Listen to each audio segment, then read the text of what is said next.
Okay,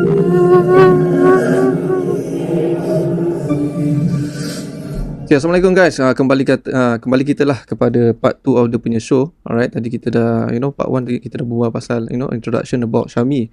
Tapi tak puas hati lah. Aku pun nak tahu lebih pasal Syami juga. Interesting juga Interesting, very interesting. Dia punya umur sekarang baru 20 tahun sih. 20 tahun masih. Kalau siapa yang nak tahu pasal dia punya peribadi, go and watch the part 1 of the story. Part 1 mesti tengok lah. Interesting juga.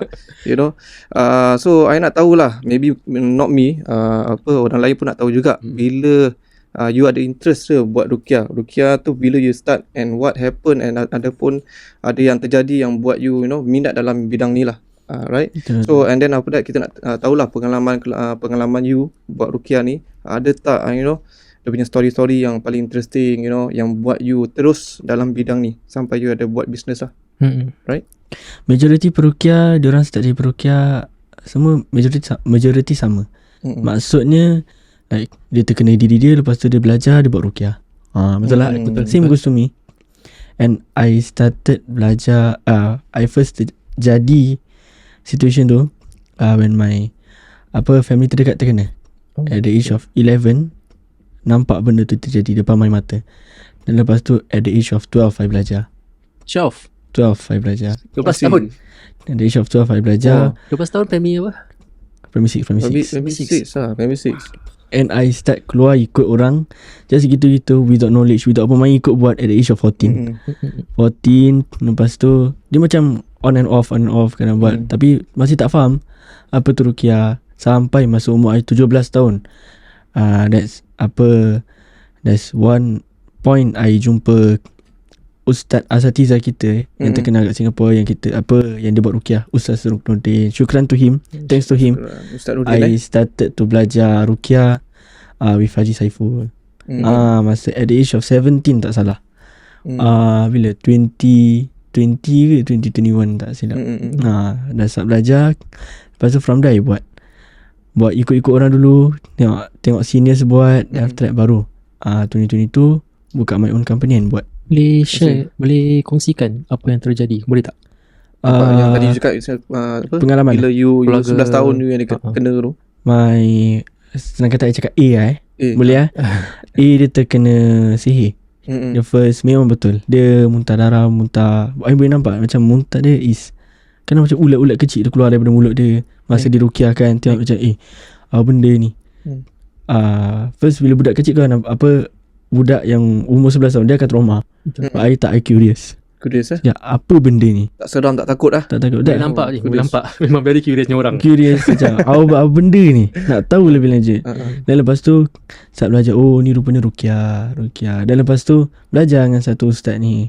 Dia main ikut, tapi at that point kira belajar ruqyah kira dengan kaedah yang salah.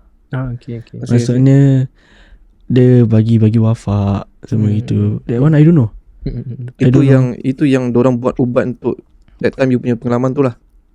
Ubat cara dia merawat orang yang kena sihir tu. That yang A kena is a proper ruqyah syar'iyah. But I belajar dengan ustaz lain. Kira it's not a syar'i.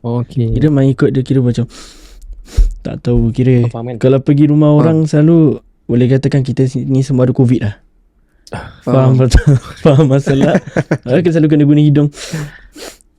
Tu bila dah belajar dengan Haji Saiful, Ustaz Ruknuddin, dengar dia punya podcast semua ni, bukan promote tapi ni nak memberitahu my pengalaman. When dah belajar semua, tengok kitab semua, belajar rupanya ni kaedah yang salah. And actually boleh recommendkan viewers tentang kitab yang diorang sepatutnya boleh baca. Boleh. I recommend you guys untuk baca kitab Syekh Wahid Abdul Salam Bali, which is, boleh ambil kan yang tengah ni. The first kitab yang I baca is this book. Kira kalau nak jadi seorang peruqyah ni, saya boleh katakan wajib khatam. Pasal semua dia ada details kat sini. Sekarang boleh bacakan untuk pendengar yang dengar daripada Spotify ni, kita tak nampak dia video kan. Buku apa ni? Buku ni Ruqyah Jin Sihir dan Terapinya, tulisan Syekh Wahid Abdul Salam Bali. Buku ini menjadi satu wadah untuk ramai peruqyah dalam membentengi gejala-gejala seperti sihir ataupun gangguan-gangguan mistik. So pada siapa yang ada inspirasi untuk menjadi seorang perawat, dapatkan buku ni. Boleh cubalah dapatkan buku ni. Bukan ada jual buku ni? Dekat Salam Media ada. Dekat Salam Media ada, boleh Ini carilah. bukan dorang sponsor kita ke apa tak, tapi ini untuk orang kata untuk viewers nak dapatkan ilmu. Ilmu ni sepatutnya kita kena share. Kita tak kena macam simpan-simpan tak boleh ni company ni. InsyaAllah.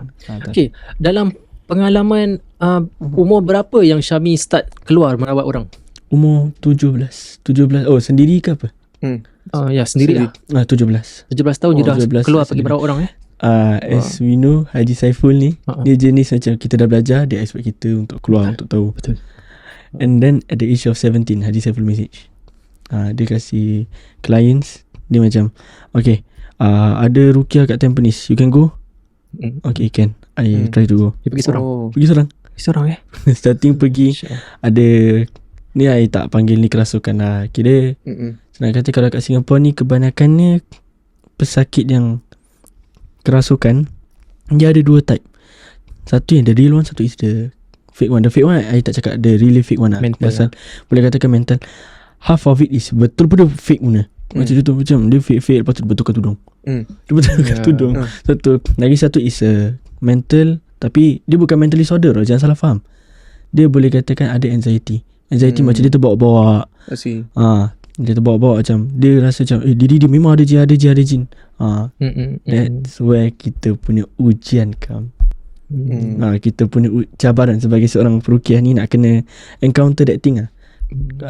Orang akan tanya cabaran seorang peruqyah ni apa? Adakah lawan jin? Adakah apa orang kata hadapi pesakit kerasukan? Tak, bukan tu. Apa cabaran dia? Tazkiyatun nafs. Nak bersihkan hati, nak bilang diorang apa tu bersihkan hati kita. Nak fahamkan diorang tentang konsep ruqyah ni apa. Nak fahamkan diorang tentang konsep jin, syaitan, iblis ni sebenarnya apa, talbis iblis ni semua apa. Itulah sebenarnya kita punya cabaran. Which is dakwah. Yes, dakwah. Dakwah tu menjadi kita punya number one priority lah dalam kita pergi ubat orang, rawat orang ni. Tanpa bersihkan hati, tanpa bersihkan kita punya jiwa, kita tak akan faham Allah. Tanpa kita boleh fahamkan Allah, macam mana saya nak buat? Macam mana kita nak buat proses ruqyah? Betul. Sebab kalau kita tak beritahu diorang tentang tazkiyatun nafs, diorang akan expect macam perawat datang, perawat ni yang sembuhkan. Dia menjadi syirik kecil sebab dia clients akan bergantung kepada perawat, bukan bergantung kepada Allah. Betul. Sebagai seorang peruqyah, kita nak kena datang, beritahu kita datang as a, apa orang kata, a third person. Asbab ataupun third person. Yang memberi kesembuhan adalah Allah. And ruqyah ni kalau kita tengok dekat chart, is a 5% je. Lagi 10% apa? So called macam apa nama dia, ubat-ubat sunnah. Macam contoh diorang makan benda-benda semua, Tibu Nabawi semua. The others of the percentage, kira dah berapa? Dah 15. 100 minus 15 berapa? 85% of that is diorang punya sendiri. Faham maksud diorang punya sendiri apa? Is kira diorang punya amalan ibadah sendiri. Betul. Diorang punya jiwa sendiri, diorang punya hati sendiri. Yang dah lama tinggalkan solat, diorang kena start solat balik, zikir balik, all this kind of thing. Pasal ada orang yang tak tahu pasal dia punya fahaman dia berkurang. Kirakan dia panggil dia punya perubat ataupun peruqyah, dia expect yang dia akan baik itu serta-merta. Yes. Itu yang kebanyakan orang faham lah kan. Majority. So it's good that you have the initiative to before you start, you educate people lah. Antara sebab saya buat antara sebab saya jadi ruqyah at the age of muda, saya tak tunggu umur saya tua. Memang masa awal-awal buat, ada orang message, kau bukan wali, kau tak layak jadi peruqyah, gitu-gitu bla bla bla. Saya buat bodoh. And then saya buat bodoh. Saya keep on belajar buat. Sebab ruqyah ni makin lama makin ada banyak ilmu. And kita nak kena share kat clients kita. Ilmu ni kita tak boleh nak macam simpan-simpan untuk diri kita. Kita nak kena share kat orang. Antara sebab saya buat ruqyah at the age of muda, 17 tahun, salah satu sebab untuk tarik anak muda. Tarik anak muda untuk faham tentang ruqyah, buat ruqyah sekali. Sebab ramai di kalangan anak muda, especially Melayu kalau kita tempat gelap, tak nak takut. Ada apa? Ada jin. Mana jin tu? Tak, dekat sana dalam. Mana kau tahu ada? Ada. Kau nampak ke? Ramai diorang dah kena brainwashing orang-orang tua diorang. Dah kena brainwashing orang-orang tua zaman-zaman dulu. Dia kata jangan pergi kat tempat gelap, nanti jin kacau. Daripada kecil kita dididik macam apa, Dimomok-momokkan lah dengan kehadiran mereka. Jangan balik time maghrib, nanti jin ikut balik. Jangan apa lagi apa pantalan zaman dulu pasal jin ni. Lagi apa? Ke tempat gelap. Tak ada ingat. Banyak. Macam ni banyak lah. Banyak sangat. Antaranya yang paling saya tak puas hati masa atuk saya meninggal, makcik saya, dia paling geram dengan dia. Sorry to say. Dia kata kena tutup kain dekat cermin. Jangan masuk dekat bilik arwah atuk saya, nanti roh nanti berkeliaran. Dia kata, mana lah kau dapat benda ni? Yalah. Ini semua adalah satu macam amalan lah, turun-temurun daripada orang-orang lama kan. Mungkin pengalaman dorang, mungkin disebabkan pengalaman dorang rasa ini adalah satu pasal larang, aku kena beritahu orang lain tak boleh buat benda ni. Tapi sebenarnya tu adalah satu gangguan dan juga ujian bagi mereka. Kalau dorang ternampak ke apa, tu satu ujian tu. Jadi saya faham kenapa mereka buat pantalan macam itu, sebab tu diorang punya pengalaman sendiri. Tapi dia punya reality is actually diorang yang ada gangguan dan juga diorang ada ujian daripada Allah. Maksudnya contoh, saya bagi satu contoh. Makcik ni, makcik Rosmah lah saya bagi contoh. Ni masuk dalam bilik arwah ayah ni, mayat arwah ayah ni kat luar. Dia pergi masuk, dia ternampak arwah ayah dalam bilik. Mungkin tu pengalaman dia. Lepas tu dia bilang roh, jangan masuk dalam bilik orang yang baru meninggal. Takut roh kita akan nampak. Mungkin tu pengalaman dia. Tu sebab mungkin starting dia punya patah larang tu macam gitu. I see. Mungkin. Okay, baik Syami. Syami boleh kongsikan kisah pengalaman Syami tak sewaktu you keluar merawat orang? Maybe kalau you ada pengalaman yang seram ataupun yang ada satu kelakar. Saya bagi 3. Kelakar dulu kan. Kelakar dulu cerita. Saya pernah kena cekik dengan pesakit kena kerasukan. I remember this one. Antara okay, mungkin mistake saya. Time kita belajar ruqyah, Abang Sarham pun tahu. Time kita tengah ruqyah tu, kita dilarang macam ada, boleh bagi contoh macam gini, boleh boleh. Ni saya, ni pesakit, kita dilarang untuk face to face berdepan macam ni. In case anything happen, and dia boleh kaki dia boleh tendang gitu. Ataupun tak kisah dia tengah baring ke atau apa, kita kena macam ni. Maksudnya tu macam gini tu kita kena miring ke tepi lah, ke tepi pesakit, miring ke tepi, miring ke tepi ataupun ke apa. So belakang pun boleh. Syami dekat betul-betul depan. Depan pesakit tu. Yang pesakit tu gini, dia tengah melangkap gini. Dia tengah gini. Saya betul-betul kat depan. Saya mistake saya tak perasan time tu. Saya punya assistant ada, 2 senior saya ada. Saya tengah betulkan bukhur. Saya pun boleh lupa dia kat depan saya. And lepas tu dia terkam saya macam gitu. Dia pergi gitu. Sakit lah. Dia cekik lah. Dia cekik. Tak salah saya masih ada dia punya recording dia. Masih ada. Dia buat rumah dia ada CCTV. Rumah dia ada CCTV. Dan saya tengok balik, ya Allah, apa yang aku buat? Ya, pengalaman mendewasakan. Apa you buat? Dia dah cekik, apa you buat? You dah sling ke apa sakit. Apa perawat lain dengan tolong lah. Kalau biarkan macam gitu, the next day saya ke Pusaraman. Jadi kalau menjadi seorang perawat ni amat penting lah untuk kita tahu macam mana kita nak counter kalau macam makhluk-makhluk ni cekik kau atau tumbuk ke ludah ke kan. Fizik nak kena bagus Fizik pun nak kena bagus. Benda ni nak kena tahu lah. Bukan fizik je. Dalam silap kita belajar spontan. Maksudnya before dia attack kita nak kena tahu macam nak tolak balik. Ada lagi 2 cerita seram. Satunya yang saya tahu benda ni seram, lagi satu yang saya tak jangka. Saya bagi yang seram ni dulu. Okay, go. Masa tu memang saya ada gangguan. You ada gangguan. Memang ada gangguan. Saya pun tak expect memang saya ada gangguan. Sebab sebagai seorang peruqyah ni kita nak kena buat banyak amalan. Amalan ruqyah, maksudnya every subuh ni, kepada viewers juga, kalau boleh lepas subuh bangun jangan tidur balik, baca ni 100 kali. La ilaha illallah wahdahu la syarikalah lahul mulku wa lahul hamdu wa huwa ala kulli syai'in qadir. Dan lepas tu kita baca zikir al-azkar yang lain. Bagi contoh yang disarankan al-ma'surat. Al-ma'surat disarankan kalau boleh. And time tu memang saya betul lupa. Betul lupa sangat-sangat untuk amalkan ni. Ujian. Bukan sekali tu lah. That whole week saya lupa nak buat. That whole week, pasal saya balik malam. And that time pun sebab ada training latihan untuk tilawah. And when training latihan untuk tilawah, kita balik malam, kita penat. Lepas tu kita ada school project. Lepas tu baru balik daripada ruqyah pun kita balik tak cuci kaki, tak apa, balik terus salin baju tidur, tak mandi, tak apa kan. Lepas tu bangun pagi lepas subuh tu kita direct terus pergi sekolah, tak buat amalan, tak apa, kita pun lupa. Sebab time tu dah lah musim tilawah, musim exam. So double. Musim exam dengan apa, ada school project banyak nak kena buat. So saya lupa. Saya pergi dekat dia punya apa, satu kes ni. Saya attend satu kes ni dengan assistant saya. Tengah ruqyah, dia kerasukan. Dia pesakit tu kerasukan. Oh, pesakit. Okay. Pesakit. Bukan assistant saya. Assistant saya kalau kerasukan habislah. Dia kerasukan. Kalau kita tahu rumah HDB kat Singapore ni, rumah-rumah baru BTO, diorang punya rumah ada this koridor. Macam koridor, bilik. Betul tak? Betul Dia pesakit tu kerasukan in between that koridor. And dia tutup dia punya lampu koridor dia dengan bilik-bilik dia. And tapi pintu buka. Okay. Saya tengah rukiahkan. Dia lelaki. Isteri tengah pegang belakang dia. Saya tengah pegang dia punya suami ke anak dia, saya lupa. Tapi saya tahu lelaki lah. Saya pegang. Saya tak jangka. Saya nampak kat belakang ada macam makhluk hitam. Belakang lelaki. Saya nampak makhluk hitam. Makhluk hitam. Lepas tu kita kalau orang Melayu, kita tahu kalau nampak benda jangan tegur. Tegur lah. Dia tegur lah ni. Cakap. Nama assistant saya Razi. Nampak tak kat belakang tu? Kata, kau nampak apa Mi? Kan? Dia Mi, kau jangan macam-macam Mi. Kau ada gangguan Mi. Dia Mi, kau jangan. Dia dah macam itu. Sebab kalau kita gangguan, sepatutnya kita kalau boleh kita kuarantinkan diri kita. Kita kuarantinkan diri kita.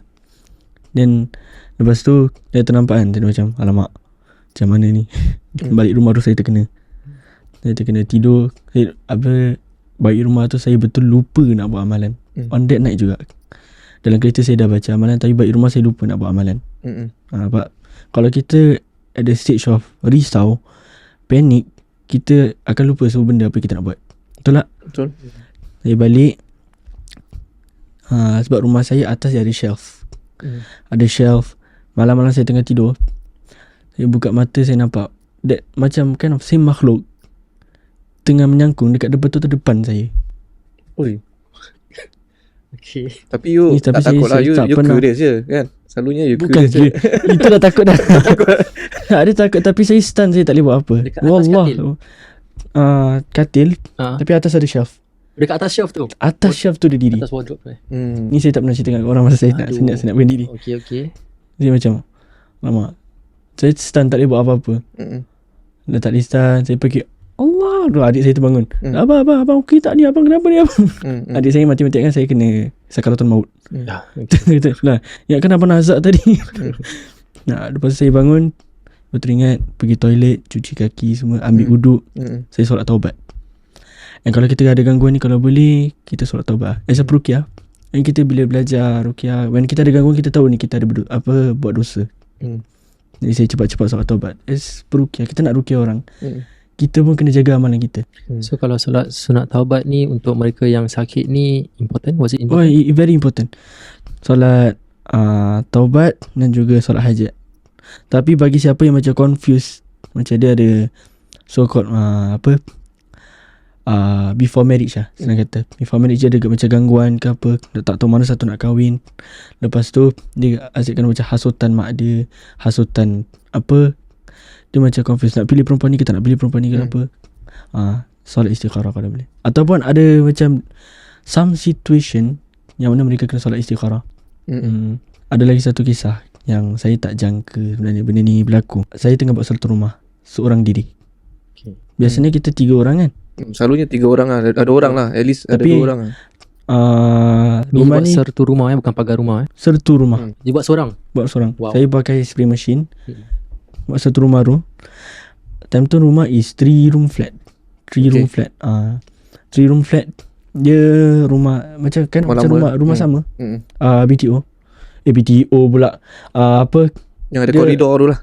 Nak katakan BTO orang yang dah pernah tinggal. Tapi resale, dia pindah dah resale lah. Resale baru lah. Resale kan rumah baru lah tu. Rumah baru tak lah. Dia nampak macam rumah baru. Masih. Tapi dia dah owner pertama dah tinggalkan rumah, dah tinggal, lepas tu owner yang kedua ni pula. BTO ke atau resale juga? Dia jadi resale lah. Dia dah BTO 5 years later diorang jual lah. Saya tak tahu buat jual rumah. Nanti you bilang kita dekat mana? Boleh. Okay. Irenov. Ni buat tengah buat satu rumah tu. Dia dah letak macam kerusi meja baru. Dia dah letak macam sikit dia punya furniture semua. Okay. There's this one bilik, dia dah letak kerusi je. Kerusi saya tengah, kita kan 7 kali. And the best kita tawaf. Buat tawaf kan, tawaf. Sekali saya dengar bunyi. Dia macam pusing. Apa benda tu? Bunyi orang tarik kerusi. Kali kedua saya kena saya pusing. Saya pergi depan pintu, saya pusing. Contoh ni dia punya, ni dia punya koridor pula, bilik ni corner dia. Kerusi dekat sini. Pintu kat sini. Dia makin lama kali pertama saya tak perasan benda tu ke depan. Kali kedua saya tak perasan benda tu ke depan lagi. Kira kali ketiga saya perasan bila benda tu ke kiri. Saya tengok betul-betul. Lama tau. Quite macam 10 to 15 second saya tengok. Kita ke depan. Saya nak buat apa? Cabut nak biarkan tu spray machine. Saya cabut pergi luar. Saya call saya benda sisa. Kau tolong aku jap, satu rumah ni susah. Berat lah, susah lah. Tolong datang jap. Dia tak salah ya. Aku tengah kerja. Tak, ni kau kena datang. Urgent aku cakap kau datang. Datang. Nanti tengah kat dia. Selama ni saya cuma buat kat pagar rumah je tau. Air ruqyah. Saya tak pernah semua hidup saya air sertu dengan sabun tu saya buat ruqyah kat situ. Tak pernah saya buat. Tu kali pertama saya buat. Terus saya bilang tuan rumah, your house nak tak nak kena buat pagar rumah. Dia tak asal. Where you get this house? Dari mana? Bila dia dengar dia tahu lah. Dia tahu. Dia kata sebenarnya memang kita sengaja pick this house sebab kita nak rasakan rumah lain daripada yang lain. Dia kata kau dalam hati macam dia okey tak okey. Bukan saya nak kutuk klien saya, tapi first time kau dengar macam ni kan. Dia pun terkejut juga. Dia kata owner sebelum ni sebab dia punya client punya mindset is dia cari rumah lama, kira nak macam bersihkan rumah tu balik. So dia tak hiraukan lah. Dia tak hiraukan. Dia memang nak buat macam, dia nak meraihkan rumah tu as a tempat macam pembelajaran, buat tempat ibadah kan. Memang dia nak buat macam itu. Saya macam baru saya faham. Ya kan kau gila ke apa? Kan. Dan lepas tu saya beritahu dia, saya tanya dia, rumah ni awak tahu sejarah dia apa? Dia kata before this ada rumah Hindu. Rumah Hindu dia pelihara anjing kan. Lepas tu memang mak dia memang amalkan ritual kat dalam rumah tu. Saya dah macam specifically kat mana? Yang bilik saya terkena tu tadi. Yang kerusi bergerak depan betul-betul exactly almost kena saya kerusi tu. Kalau kena kat Abang Saran, apa Abang Saran buat? Maksudnya pengalaman macam nampak kerusi tu bergerak exactly macam ni gitu. Kalau abang kena that kind of situation, I don't know about orang lain, tapi kalau untuk abang straight away abang terus azan ke rumah on the spot straight away. I mean kalau lain orang dia punya tahap dia berlainan kan, tak seorang sama. Tapi itulah abang akan buat. For me aku curious lah. Untuk kau nak tanya juga ni, untuk kau apa kau buat? Curious. Tengok jalan-jalan, pergi lah kat kursi duduk. Bukan sini. Duduk kat kursi. Tengok dia kuat tak tak? Macam mencabar juga. Dia angkat tu kerusi, pusing-pusing dah habis. Ni berlaku last 2 years masa umur saya 18 tahun. 18 umur saya 18 tahun. Kira zaman masih budak, masih remaja lagi. Umur 18 tahun you dah dapat pengalaman macam gini Syukur Alhamdulillah. Dah kena macam gitu. Lepas tu saya panik lah. Kita tak boleh fikir panjang. Dah kena macam kita tak boleh fikir panjang. Saya keluar kelang kabut call saya punya assistant datang cepat datang. Cepat naik motor on the way datang sini, tolong saya buat satu rumah tu semua. So yang tadi lepas dapat buat lah satu rumah sebagai step. Alhamdulillah. Time tu dah nak habis. Betul nak that bilik is the last one. So yang owner tu dah jadi tak pagar rumah? Nak kena lah. Of course nak kena. Atas nasihat Syami lah. Atas nasihat juga. Tapi memang saya pun masih tanya owner tu juga, rumah tu Alhamdulillah dah okey ke belum? Alhamdulillah dah okey. Tak ada gangguan lah lagi. Isteri dia memang buat rumah tu as ajar Quran full time. InsyaAllah. Itu yang penting penting untuk kita. And specifically in that room yang kena gangguan tu, betul-betul dia buat kelas Quran kat situ macam Masya Allah. Okay lah, daripada orang kata rumah gangguan hingga menjadi rumah suci. Alhamdulillah. Dia orang kata mencahayakan rumah tu dengan alunan Al-Quran. Betul. So untuk jadi seorang perawat, macam tadi kata, tak bolehlah lari daripada kena langgar kerusi. ya, insyaAllah. So kita nak kena berani lah, nak kena berani untuk menghadapi pelbagai cabaran ataupun ujian yang diberilah. Cuma ada satu pengalaman ni betul saya terharu sangat. Dan pesakit ni dia seringkali kerasukan. And dia ada apa? Low blood pressure ke high blood pressure? Saya tak ingat. Low blood pressure. Ada sakit tersasun lah. Low blood pressure. Dan dia tak boleh kena air sangat. Pasal dia ada apa macam wire ke tube. Memang tak boleh kena air. Memang tak boleh kena air. Tapi dia punya semangat ibadah tu, dia cakap, Syami, cik sebenarnya keep on ibadah-ibadah. Walaupun cik tahu ya apa, memang apa dia nak katakan a sihir case. This one is a sihir case. Memang this one is a sihir case. Because kita dah jumpa buhul semua dekat bawah blok rumah semua. Memang ada. Dan lepas tu dia cakap dengan saya macam, saya apa, cik keep on beribadah walaupun cik kena gini. Cik tahu Allah sayangkan cik on ibadah-ibadah. Dan saya cakap dengan cik kena gini, doa cik termakbul apa yang cik nak. Dia cakap dengan saya satu je, cik nak mati dalam keadaan tenang, nak meninggal dalam keadaan cik tengah buat ibadah. Ya, dia nak meninggal dalam buat keadaan ibadah. Lepas tu dia doakan kita semalah. Buat orang yang sakit ni, kalau boleh kita minta doa dia, pasal antara ni orang yang Allah makbulkan doa is orang yang sakit. Orang yang sakit, orang yang dizalimi lagi. Disihir, dizalimi lagi. And few weeks after that, kita every week datang rumah dia, kita ruqyah. Dan lepas tu few weeks after that, suami dia call, Syami, isteri cik dah meninggal. Tadi lepas subuh dia tengah sujud, dia meninggal. Allah. Tu saya rasa macam saya nak nangis macam tu. Sebab dia pernah cakap saya dia nak meninggal dalam keadaan tengah beribadah. Betul, Allah makbulkan doa dia. And dia doa that semoga anak-anak dia menjadi orang yang soleh dan juga soleha. InsyaAllah. Kita semua doakan insyaAllah. Betul-betul rasa time tu bila dapat tahu kan, saya macam dah setiap minggu kira 5 weeks straight tau. 5 weeks straight dalam seminggu tu berapa kali saya jumpa untuk buat ruqyah dia. And tu kira saya tak nak ambil charging. Pasal memang betul lah. Saya keep on nak. Sebab dia setiap kali kerasukan dia, kesian saya tengok dia. Setiap kali datang saya ruqyahkan. Lepas tu setiap kali dia cakap benda sama. And Allah makbulkan doa dia. Dia meninggal dalam keadaan tengah sujud tu. Kita tak tahu bila lagi sujud kan, masya-Allah. Dia punya anugerah dia. Dia punya husnul khatimah Allah berikan. Hadiah. Kira tu kira kalau meninggal time sujud tu, time tengah solat tu, is the biggest hadiah, biggest ever. Cantik. Biggest ever. Apa orang kata, a gift from Allah. And also saya pun ada lagi satu terharu, which is ada seorang asatizah kita, Ustaz Jalaluddin Hasan, almarhum Ustaz Jalaluddin Hasan, meninggal kat Mekah. Tu kira the most biggest hadiah yang Allah berikan kat dia. Tahun lepas 2 tahun lalu. Berapa tahun lepas? 2 tahun lalu. 2 tahun lalu. Dikuburkan dekat situ juga. Di makam kat situ. InsyaAllah. Kita ni kita tak tahu kita meninggal macam mana. Kalau nak tahu orang tu baik atau buruk, kita tengok macam mana dia meninggal.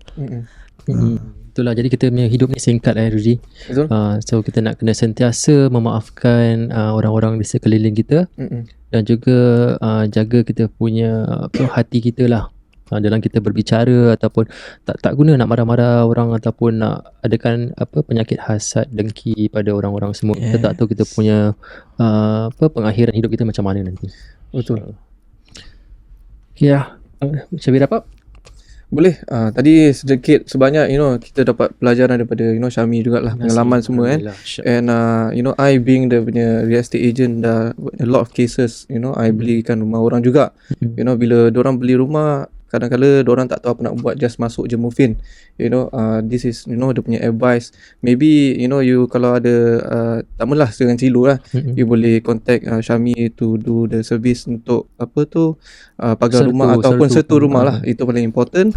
And nanti dia akan nasihat macam mana kita nak sucikan rumah tu lagi, membersihkan. Pastikan berikan description dulu. Boleh. Kita akan tuliskan description. Okay, Syami, ada kata-kata alunan yang terakhir tak untuk para pendengar dan para penonton kita? Baik, bismillahirrahmanirrahim. Sebenarnya saya tak ada banyak untuk cakap. Just that untuk beri satu nasihat kepada viewer semua. Ruqyah ni bukan satu benda yang mana kita panggil perawat, peruqyah datang merawat kita 100% tak. Tapi dia satu perantaraan untuk kita datang, dan yang memberikan kesembuhan itu adalah Allah. Dan before saya melakukan ruqyah, selalu saya akan memberitahu kepada klien saya that kita kena sucikan diri kita dulu. Fahamkan konsep ruqyah, kita membuat tazkiyatun nafs sebelum kita melakukan ruqyah. So that clients tak akan macam hopekan kita 100%. Tak akan harapkan kita 100%. Tu je. Ya. Baik, bagus kata-kata daripada seorang pemuda yang 20 tahun. InsyaAllah pemikiran dia dah macam 50 tahun dah berkecimpung dalam bidang ni dah lama. Okay, baik Syami, terima kasih atas kehadiran Syami dalam rancangan Ruqyah dan Mantra. Kita sangat-sangat berterima kasih pasal you luangkan masa dengan kita dan juga mengajar sedikit sebanyak kepada para penonton dan pendengar atas nasihat-nasihat yang Syami berikan tu. Betul. Okay, so Alhamdulillah, terima kasih jugalah kepada kami, dan kita jadikan ini sebagai satu pengajaran lah, satu benda yang kita tak sadar macam for me, biasanya orang ramai yang kat luar sana tak ada pengalaman ataupun perfahaman ni lah. So it helps the viewer. InsyaAllah kita akan ada banyak tajuk-tajuk ataupun topik macam gini in future, in kita punya episode yang guest-guest kita akan berbual seperti gini. Alright. Okay, so kalau you suka lah dengan apa kita punya acara, right, sebegini, you boleh lah follow kita di Ruqyah dan Mantra dan Property Singapura, Rusdi Roslan, Kai Syazwan dan Sarahan Hamzah. Terima kasih Syami daripada Al-Qamar Wellness Services. Okay, kalau tak ada apa-apa, sedari itu, Assalamualaikum warahmatullahi taala wabarakatuh. Assalamualaikum.